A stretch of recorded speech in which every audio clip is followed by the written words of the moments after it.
जिसमें मैं एक पीवाईक्यू दिया करता था। और उमा वैसे तो मास्टर स्ट्रोक में भी थी, लेकिन उमा ने इन क्वेश्चन आंसर्स लिखे। आई थॉट कि उमा के आंसर्स हम देखें तो, और हम देखेंगे कि क्या ये नोट से आता है। तुम क्या गॉट इट, है got it. Man must realize the importance of agricultural production without destroying ecological basis on which the food production systems are set. Explain with example.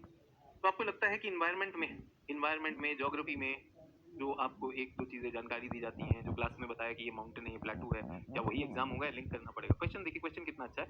Man must realize the importance of agriculture production without destroying ecological basis of the occurrence of the food production. तो हम कृषि तो कर रहे हैं, we are doing agriculture and we are trying to extract the maximum of the crops. We are trying to extract, but man must realize कि ये जो आप agriculture कर रहे हैं, this should not destroy or disturb the ecological balance.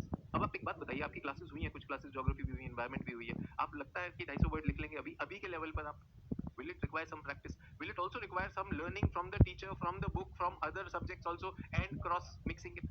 अब कोई मुझसे पूछता है, जानकारी बस ये जानना चाहता है, सर लिवांट क्या होता है? भैया बता दिया, ईस्टर्न मेडिटेरेनियन के रीजन को लिवांट कहा जाता है। पुराने नाम है, नाम बदलते रहते हैं, so that is what we are saying. So the geographer wanted to know कि आप पुराने नामों से परिचित हैं, तो उसने क्वेश्चन पूछ लिया लिवांट क्या है।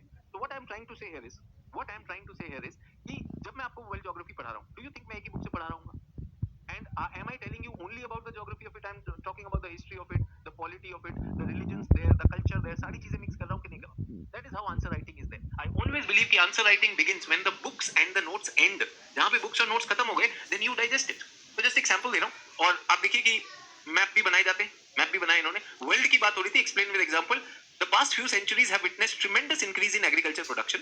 However, much of it came at the cost of ecology, which in turn is threatening food security in the present and future. This calls for an immediate switch to more sustainable agriculture. अब आप बताइए, कोई बनावटी language?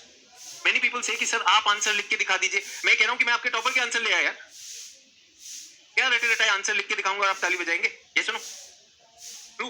ये Prince कह रहा है sir 1 bullet point is okay in the beginning. अबे क्यों बुलेट मारनी है एग्जामिनर को? ये आपके सामने टॉपर का आंसर है, क्यों नहीं लिखोगे? वो बुलेट वाला करते रहो। मैं तो कह रहा हूं रैंक 3 का ही आंसर है, बाकी आपकी श्रद्धा है। यहाँ पर इन्होंने क्योंकि पूछा था एक्सप्लेन विद एग्जांपल्स, तो उन्होंने पूरा मैप लिया और मैप में दिखा दिया extensive mechanization and genetically modified crop in prairies, intensive subsistence, HYV seeds यहाँ यूज हो रही है, सारी चीजें बता दी। और पहले पेज में this is what the first page is, उसके बाद क्या पॉइंट्स यूज कर सकते हैं, बिल्कुल नंबर 1, और हेडिंग को बॉक्स में डाल दिया इकोलॉजिकल इंपॉर्टेंस। साथ में देखिए एक ही पेज में 2 इंडिया का भी एग्जाम्पल लेकर तब दिखाया। This is how a good answer looks.